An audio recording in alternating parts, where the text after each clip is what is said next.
20 years after the Roswell crash, and almost 1,700 miles away, another UFO crash, this time involving an entire town of eyewitnesses, pushes the envelope of factuality when the government supposedly tries to rewrite history once again.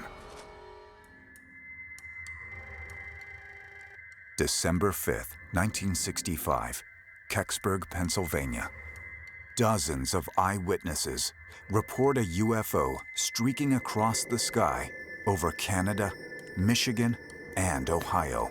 The FAA logs sightings from 23 pilots along the UFO's flight path. Finally, the residents of Kecksburg, Pennsylvania, observe a fiery object plummeting from the sky and into the woods.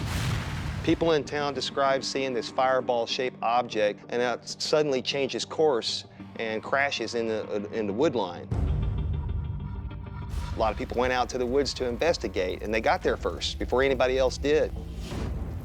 A couple of the guys described it as an acorn shape that was embedded into the dirt, and there was a outside circumference, what they would describe resembled Egyptian hieroglyphics. In the middle of the scene, a local reporter, John Murphy, is capturing the events with his camera. John Murphy was a reporter and news director for WHJB, a radio station in nearby Greensburg, Pennsylvania. So while this is going on, he's snapping pictures of everything. John Murphy was just snapping away, taking pictures of the object. The military shows up and tells him, "This is now a restricted area. You guys are ordered out of here." They confiscated his camera, and they told everybody to get the hell off the property. They were all pushed back, and all the military trucks pulled in. This is a small town, a few miles from where I live. There were dozens of witnesses on the street. The Army brought in a flatbed and did a crash and retrieval, and then they left. The official government report on this incident states that only 3 members of the military were sent to investigate the scene. The Kecksburg crash of 1965, that's a perfect example of this disparate nature between what officially happened and then what really happened. A team of 3 individuals go investigate it, and that's all she wrote. What everyone in the town of Kecksburg knows is that an enormous number of people, military, different types of branches of the military, probably over 100 outside people came in, combed the woods, sealed off the woods from the public. And yet what's interesting is that there's no official acknowledgement by the military services that they did this type of a thing. Think about it.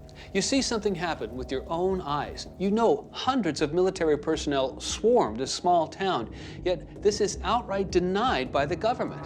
When you get that kind of first-hand look at how these cover-ups work, you're going to be hungry for the truth. So now the town was just sitting around with all these rumors of what the heck is going on. Kecksburg buzzes with stories about the mysterious object in the woods. And John Murphy, the reporter at the scene, decides to investigate. But the official story ends here, with authorities denying that any UFO was involved. The fallen object is reported to the press as a meteorite, but no meteorites or fragments were recovered from the scene. The Kecksburg case is important, I think, because it involved the landing or crashing of a physical object. A UFO stole my neighbor, I don't care. He waved goodbye, floating up through the air. I'll borrow his lawnmower, sleep in his chair. A UFO stole